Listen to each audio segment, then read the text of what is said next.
Hello everyone, I am Varun Malik and thank you for joining us. Today we have an amazing person with us who has more than 2 decades of experience in psychology, Dr. Rupali Witt. Thank you so much for having us. Ma'am also serves as a visiting psychologist in Indian School of Business and various other organizations. Ma'am, again, thank you for having us. Thank you, Varun. Right, so ma'am, I will be asking some questions in respect of depression that have been going on. So I think let's get into it. Yes. Right. So my first question is that, in respect to the pandemic, right, the human society and especially the youngsters of our generation, they have seemed to gone off track now. When you account for mental health or for depression, they've really gone off track. And I think somewhere social interaction has become more important than intrapersonal interaction. So what are your thoughts on that? Varun, there is a lot of change which has taken place in society during this pandemic times.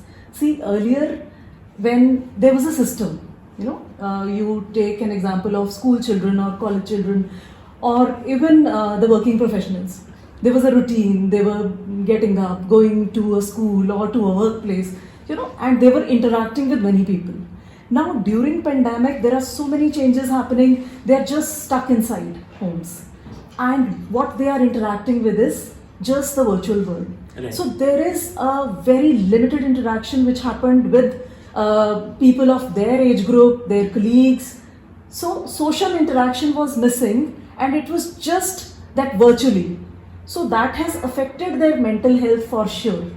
So there are so many issues that are coming up. See, insecurities are on rise. Right.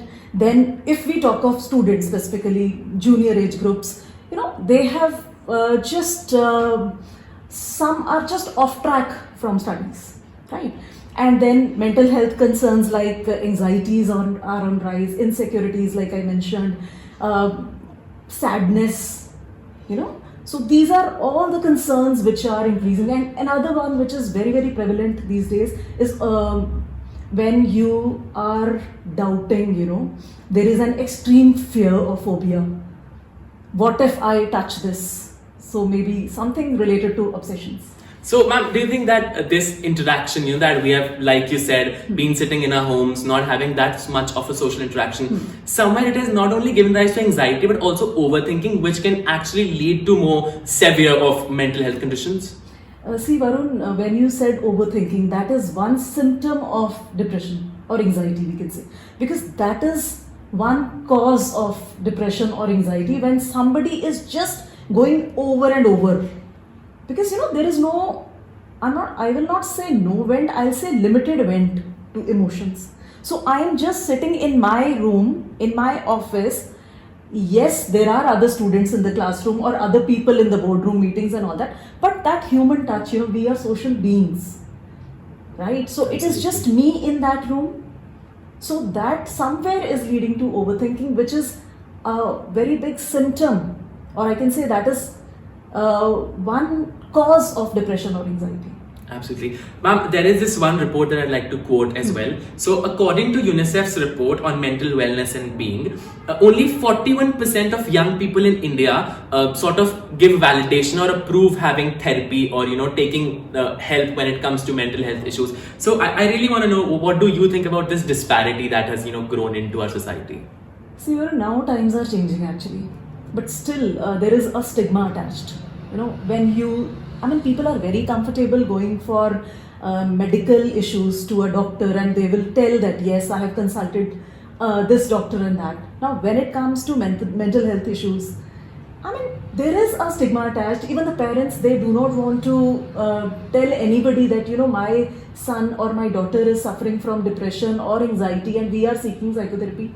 Yes, there is this thing which is there, but somewhat change I have seen. Why I'm saying there is a change, because now people are coming for counseling and psychotherapy. Right. So, concerning this specific stigma you're talking about, what are some of the ways, people like, as a psychologist and as a counselor, what would be a message to these people when it comes to that particular stigma? There's depression and someone is seeking psychotherapy. See, because this is not a permanent thing that has happened to you. In most of the cases, so many people improve also. It is a particular phase, Varun. Right. this particular issue has happened to me for a particular time period. Once that time period is over, things would be okay. But sometimes why depression is happening or anxieties are taking place, because the causes are like some life event, maybe. Like if we talk of these COVID times, insecurities happened, people lost their jobs, students were stuck, some were in their final years, they could not go for practical trainings, internships were online. Absolutely. Right. So all this created insecurity in the minds of people, shutdowns and all that. Now, once this phase is over, obviously life is going to come back on track. Now, what we have to understand is that, see, we have to handle that time, that moment. So, ma'am, if we talk from a policy point of view, laws and governments, obviously, from a policy point of view, and specifically for a developing country like India, where depression and mental health is not as much good as compared to, our, I think, like America or the United Kingdom. From a policy point of view, what would be better ways of improving mental health in, again, a developing country like India? See, Varun, some aspects are being taken care of. When I asked you before the interview, you said, yes, we have counselors in our institution, the colleges and schools. They already have counselors and psychologists on board, right? So, I think school level, they are handling it. Then the major role is of the parents. Absolutely. Sometimes when I am working with some students, they are not very comfortable sharing their concerns with their parents, because there is a fear inside. Absolutely, that's right? true. So I think somewhere even we have to work as a team. The schools, the colleges, the parents, the counselors, right? And yes, of course, the governments can support when we have the facilities. One thing is the facility is there, and second thing is awareness. Absolutely. Right? In some cases, the facility is there, but awareness is missing. So even if the school counselors are there, I think a regular interaction with the students, the messages, like when I am working with various institutions, now how I make my presence felt is, I send them, messages, I write quotations, I, have small group interactions. So maybe, this has to be planned at institution levels. Or maybe government can plan these kind of things. Right. So again, mentioning that, colleges and schools, all of them now have counselors. So ma'am, in your experience in these 20 years, how effective do you think when students come to you, or again, individuals come to you, how effective these counselors in schools and colleges have really been? Now, it depends a lot on the head of the institution. If they give them free hand, and if the counselor is trained, that is another thing. Because what I have seen is, I've had positive experiences always wherever I have worked. I have been given free hand, but generally in some cases when I'm interacting with other people, sometimes, they just get instructions. Absolutely, I get it. But I feel that a person who is there, from that particular area is the best judge. So if a free hand is given to the counselor, but the condition here is that the person is trained, then I think the counseling can be very, very effective. Absolutely, ma'am. Training, I think, is a very important part when it comes to, hiring counselors in schools and colleges, of course. So, ma'am, one more aspect, with COVID coming in and otherwise people getting back, do you think there have been, in your experience again, some particular medical conditions which have led to depression or any other sort of mental health problems? See, because when you are sitting home, you've just become couch potatoes. Trust me, Varun, I see school-going children, they've put on so much of weight. Right, absolutely. They have just stopped doing physical activities. They are so comfortable sitting in their room with ACs on, right, in front of the laptops, and most of the time the videos are also off. Self-care is missing, physical activity is missing. So, when physical activity is missing, so this is about young children, even the grown-ups. So when you're not grooming yourself well, when you're not going out for physical workouts, gyms were closed. Absolutely. So obviously it is going to affect your heart, right? So these kind of physical illnesses can take place. Your cholesterol levels can be high, even the blood pressures can be high, because when you step out, you take care of yourself. You're exercising, it takes care of your cardio health. Right. Right? So these kind of physical issues are also on rise, I think, which in turn can lead to psychological issues. See, if I'm not physically fit, obviously I won't be happy. I will be overthinking, which will further lead to anxieties, phobias and fears. Right, absolutely. So, ma'am, again, you talked about all the stresses, COVID being one part of it, and people having a busier life. Do you think these busier life, as the society is progressing, 9 to 5 jobs are there, overnight shifts are there, these particular kind of stress are also contributing not only to depression, but other kind of mental diseases as well? See, Varun, yes, it is contributing to psychological concerns, but we have to see the priorities. See, I consider job as one part of my life. Education as one part of my life. That is not my total life, So if a person starts thinking in that way, but again, my value systems may be different from other people's value Absolutely. systems. What priorities I have, the other person may not be having. So yes, it takes a toll on a person's psychological health, because then you don't have time for yourself. So when we are working with mental health concerns, we recommend certain lifestyle changes which comprises of your physical workouts or psychological workouts, mental workouts. Right. There we recommend meditations, breathing exercises. But yes, the busy styles it affects. In terms of meditation, I am glad you picked that up. There's been a lot of research saying, that meditation actually helps when it comes to, at least mental stability. Yeah. So, are there different kind of meditations that you suggest, or is there universal kind that tends to be done? There are different forms of meditation, Varun. We start with basic exercises. See, it is about relaxation. When you are, it can be as simple as deep breathing exercises. Right. Right? There is just a way that you are inhaling, holding, and exhaling while loosening your head muscles. Okay. So this can be one exercise, but yes, there are other ways also. There are guided meditations also. Then there is progressive muscle relaxation also, which goes from total head. So like this, there are various ways. Now there are visualization techniques also. Right. So there are n number of relaxation techniques which a person can be comfortable with.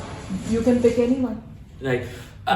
Again, in context of meditation, people who have anger issues, somewhere as a part of your mental health problems do, sometimes overtake you or your entire physical being. So how can somebody deal with anger issues? See, now everybody is different one. Absolutely. So the concerns which you may present may be very different from what the other person presents. So therapy procedures vary from one person to another person. We generally use BT, behavior therapies, Right. or cognitive behavior therapies, or relaxation trainings. But it varies from person to person. So these are like individualized training programs that you develop once you meet the person. But yes, the basic, the first step is relaxation. Right. Then the therapy takes over.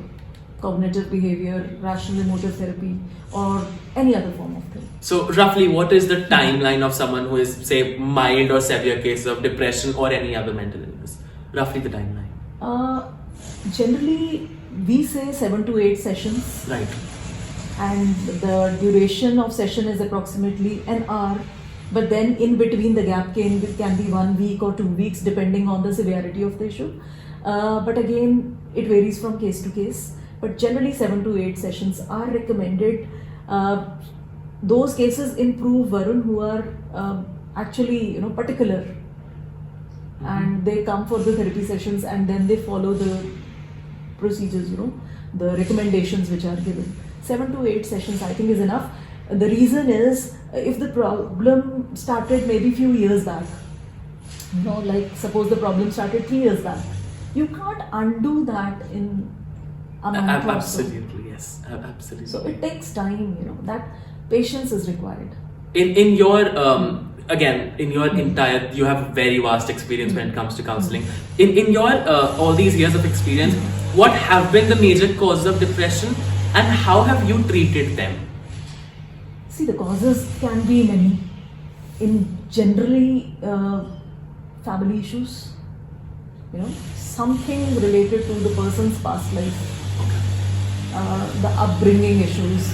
When you start working with people who have overthinking or depressive concerns or anxieties or insecurities, you start talking to them, and then you realize there is an event which has taken place, when the child was growing up, because that is the reason we say that first 5 years are very, very crucial in a person's life. Right, absolutely. Right. Now, whatever experiences that person had during that 5 years time frame, that impacts the entire life. Right? I may not remember what had happened, but that goes in my unconscious mind and it affects my present behavior. Somewhere that can also be related to PTSD, I would say.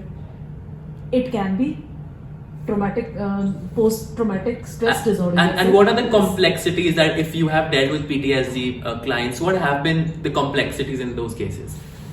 See, basically, when you have any kind of psychological issue, it is affecting all other areas of your life. Absolutely. Be it my personal life or my professional life, everything is just wrecked. So I recently worked with some person, and because of the COVID times, the family there are so many people in the family, losing their jobs. The salaries are cut. So that affected this person's mental life so much that it even ruined his marital life. So then it is leading to your relationship issues also. Absolutely. So any kind of psychological illness is going to affect all other areas of your life. So we can't compartmentalize. Absolutely. It is my issue which is affecting my personal life, my intrapersonal life, my connection with other people, my relationships, my profession, and in some cases, it has long-term effects also. So, yeah. But I think when it comes to, again, any mental illness, be it depression, PTSD, anxiety, general anxiety disorder, people have this tendency to isolate themselves. How do you deal with someone who has already isolated themselves and is not at all open to, getting psychotherapy? So I'll just give you one word for that. Be ritualistic. Okay. Absolutely. Right? Because if I am in depression or if I am under stress, it is going to affect my feelings. It will, I definitely. feel low. Definitely. And when I'm feeling low, my actions will be negative, obviously. I'll isolate myself. I'll avoid people which will further aggravate the issue. It will become a vicious cycle. Right. So I'll be in that vicious cycle. So I suggest be ritualistic. Ritualistic is do something as a ritual. Right. Right? So even if I don't feel like going out, interacting with people, I suggest do it as a ritual. Right. We go to temple, we go to gurdwaras, we cover our head, we take off the shoes. That is a ritual. Right. So I am not thinking whether I should cover my head or I should take off my shoes. I do it as a ritual. Right. So similarly, do it as a ritual, guys. Go out, sit with people, interact, and gradually it will become a part of you. Right, ma'am. Absolutely. So before ending the interview, I just want to ask one last question from you. As a counselor, as a psychologist, and all that years of experience, a message to anybody who's suffering from any mental illness generally, or someone who is trying to come out of the shadows, any message that you'd like to give? Again, I would say talk. Talk to people. There is help available. It is just that you have to seek it. Absolutely. So for you, it may be a very big issue, but there is help available. If you reach out, you will find that there are so many coping skills, which you can learn, you can develop, Absolutely. which will ease the problem. Absolutely. Problems are solutions in disguise. Absolutely. Thank you so much for having us, Rupali ma'am, and that was very informative. Thank you so much. Thank you, Varun.